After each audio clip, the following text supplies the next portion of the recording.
In the early 1920s, deep in the Bavarian countryside near the small village of Groburn, there was a farm that most people avoided unless they absolutely had to go there.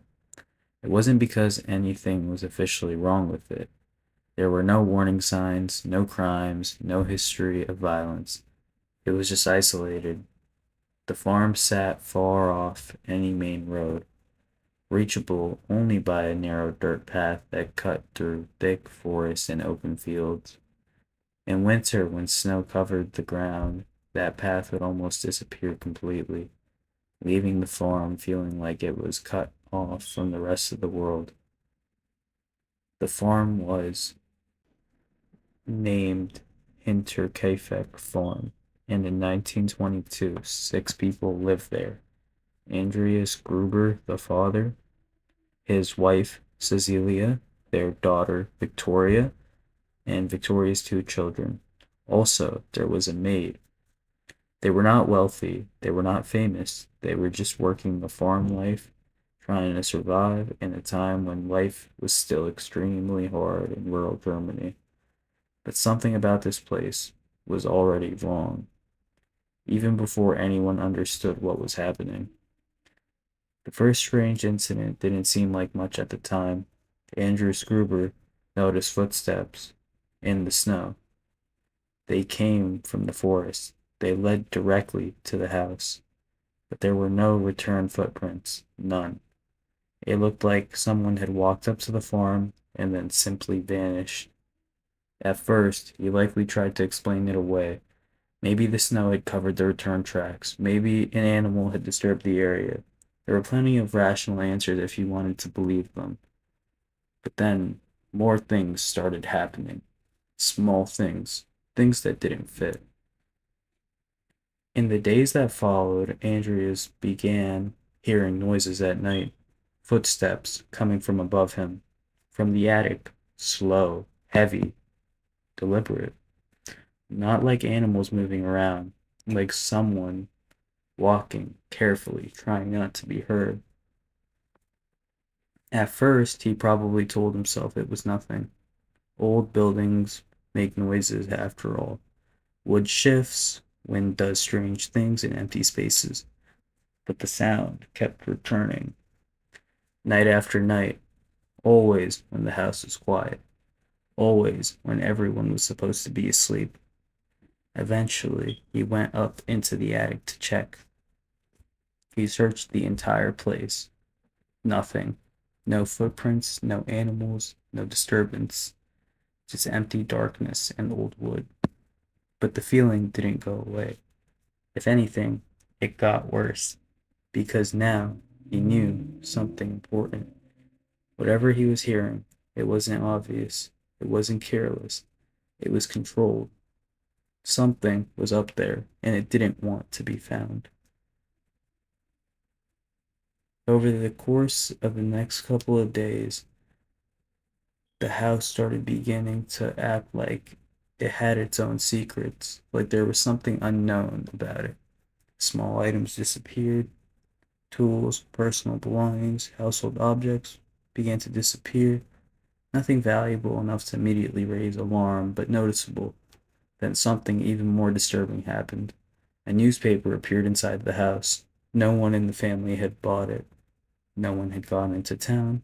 It had simply shown up, and it was as if someone had walked into the home while no one was watching and left it there.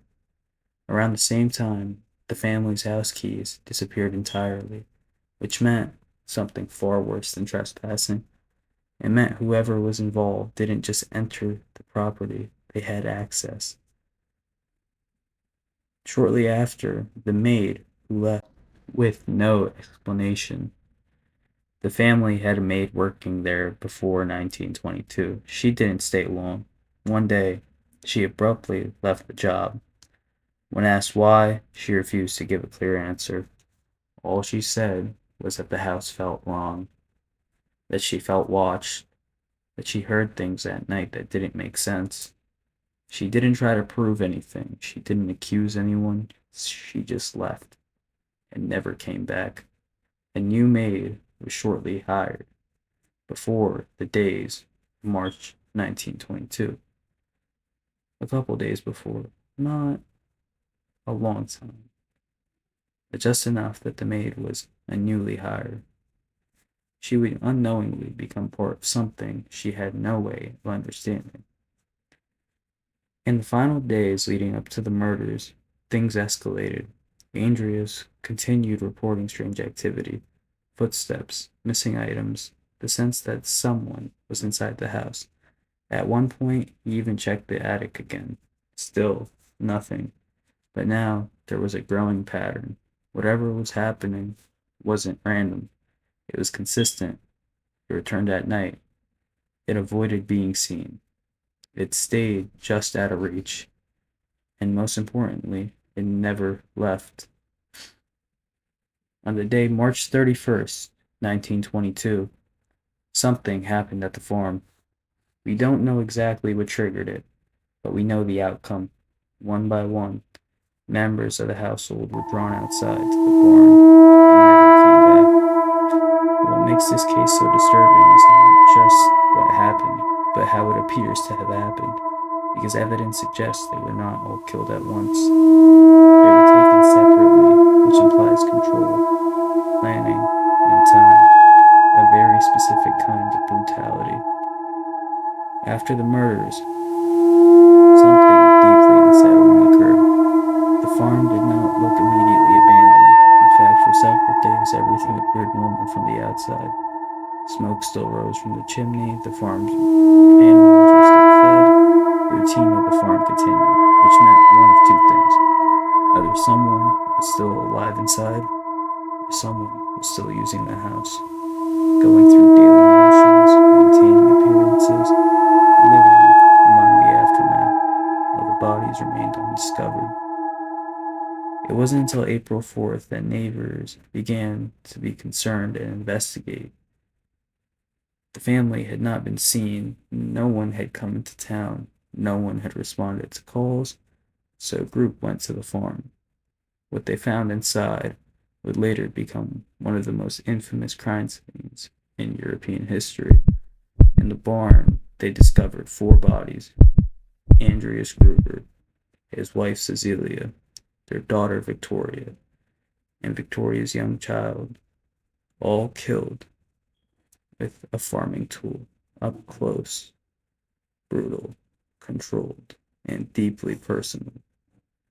But what made it worse were the signs. It was clear they had not all died at the same time, which suggested something terrifying.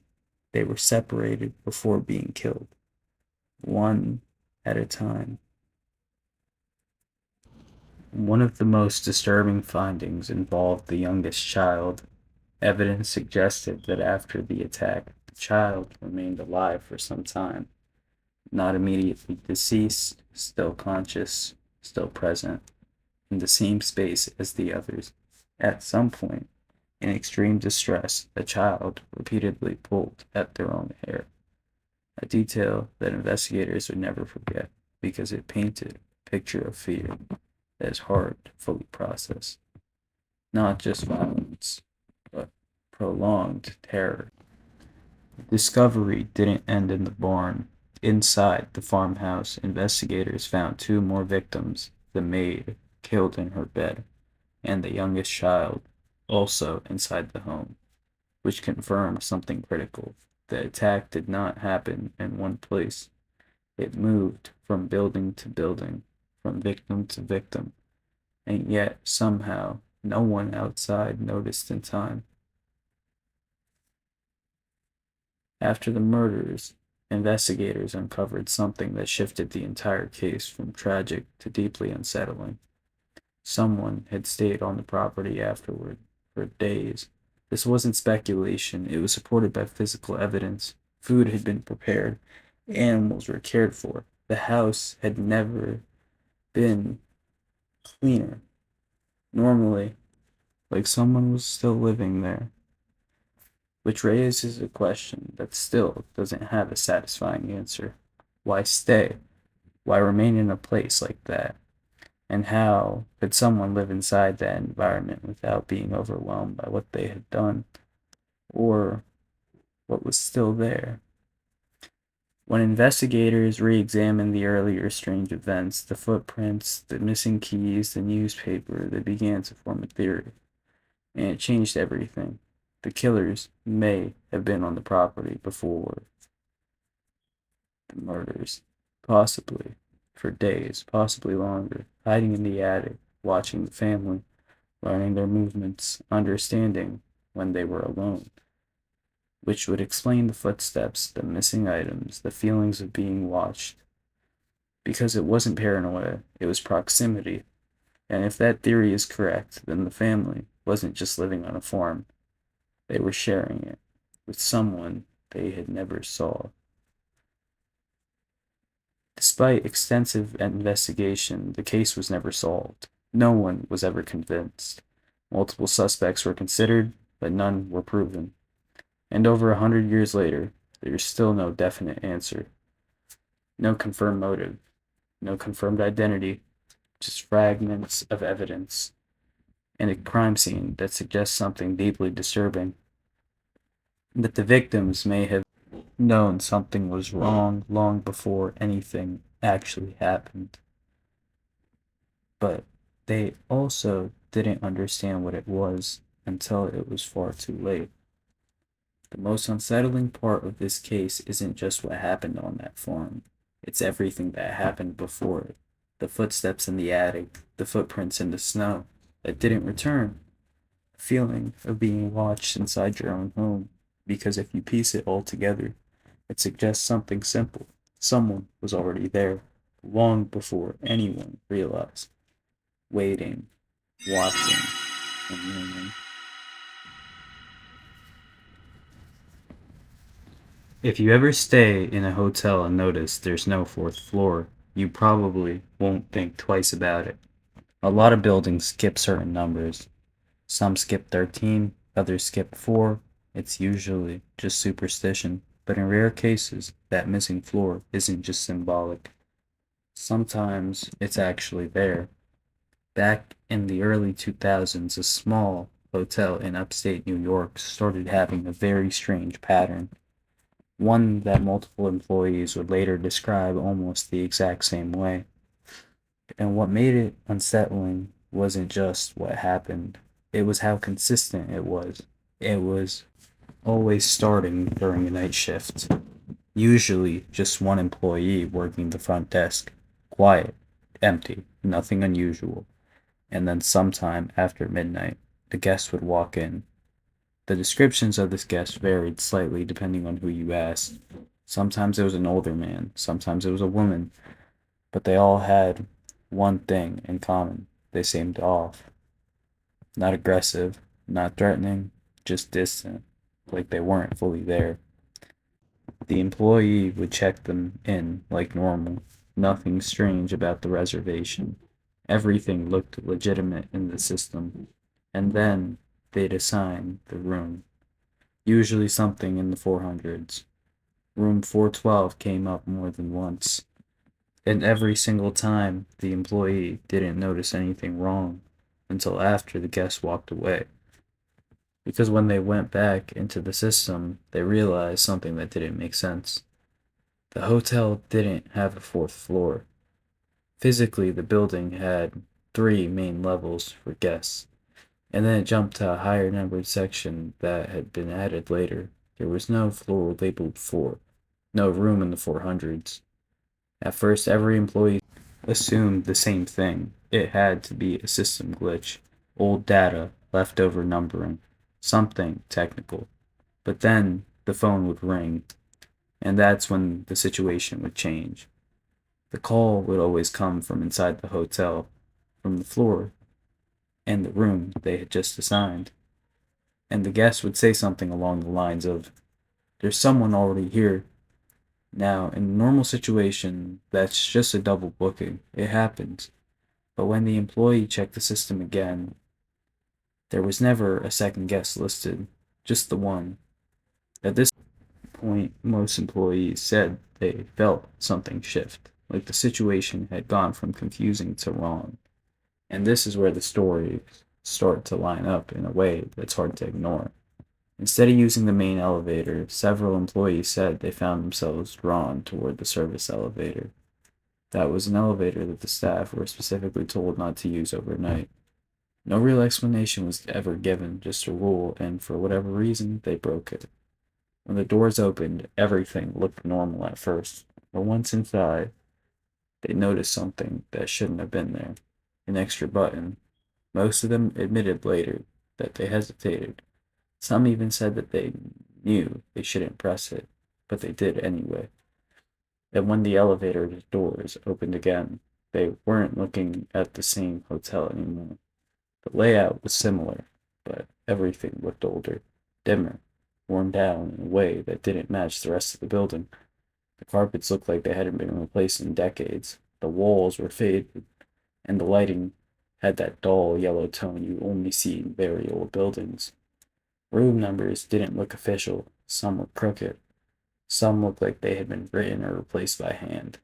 And at the end of the hallway was the room, the same room number they had just assigned. In multiple accounts, the door was already slightly open. Inside, the room never looked normal. It wasn't empty, but it wasn't occupied in a way that made sense. There were belongings, old ones, suitcases, clothes, personal items, but nothing felt current. And in at least two separate accounts, there were photographs. Photos covering part of the walls, images of guests checking in, people standing at the front desk, employees behind the counter. Some of the people in those photos were later recognized, former staff, guests who had been there and stayed there years before. And in one account, the employee claimed to have seen a picture of themselves taken earlier that same night. None of the employees stayed long after that. Most immediately left. Some didn't even finish their shifts. When they reported it to management the next day, the response was always the same. Not confusion, not disbelief, just a simple statement. That's why we tell you not to use that elevator. Over time, enough employees shared similar experiences that it became something of an unspoken understanding among staff. Don't question certain reservations, don't follow up on certain calls, and under no circumstances use the service elevator after midnight. The hotel still exists today, and as far as anyone knows, they no longer assign rooms in the 400s, but according to one former employee, that didn't stop the system from occasionally listing them as already occupied.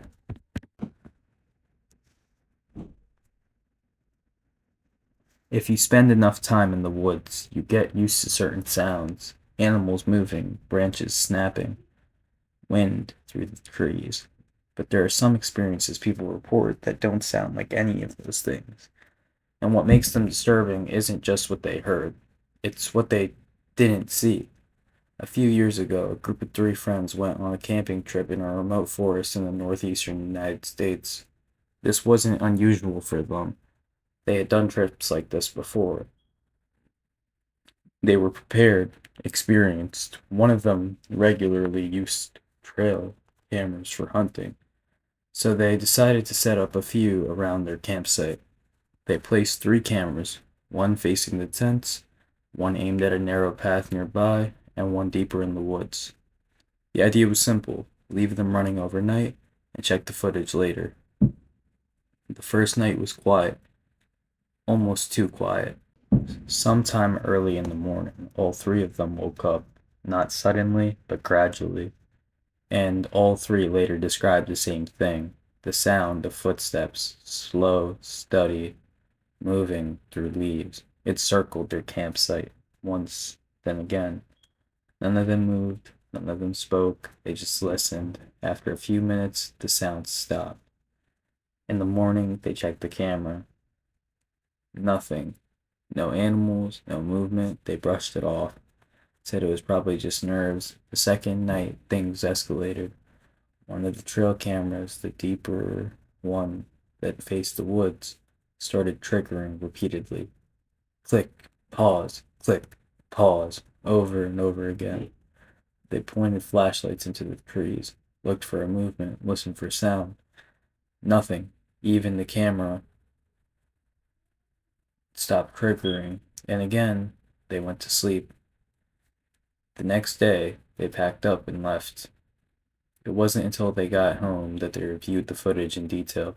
The first camera looked normal. It showed them sitting around the fire, talking, relaxing, but the second camera showed something else. In the background, just beyond the firelight, there was a figure, tall, completely still, partially hidden by trees. None of them remembered seeing it. They replayed the footage, zoomed in, went frame by frame. The figure didn't move, but in the next frame it was closer, not walking, not stepping, just closer. They kept going frame by frame, each time closer, until it was just outside the visible area, and then it was gone. At this point, they were already unsettled, but there was still one more clip, recorded at around 3:17 a.m. The campsite was dark, the fire was out, everything looked still. Then someone walked into frame. One of the three friends. He moved slowly across the clearing and disappeared into the woods. The problem was that never happened. All three of them were in the tent that entire time. And when they checked the timestamps, they lined up perfectly. The footage didn't make sense. There was only one clip left. This one showed their tent from another angle. All three of them were visible inside, sleeping, not moving. And outside, just beyond the edge of the frame, there were figures, more than one, standing still, facing the tent. The footage ended there. The original videos were shared online briefly before being taken down. Some people said it was fake, others said it could be the camera glitches, but the group who recorded it never posted again. And according to one person who claims to have spoken to them later, they didn't delete the footage. They just stopped watching it, because every time they went back, they noticed something they hadn't seen before, something new, something sinister.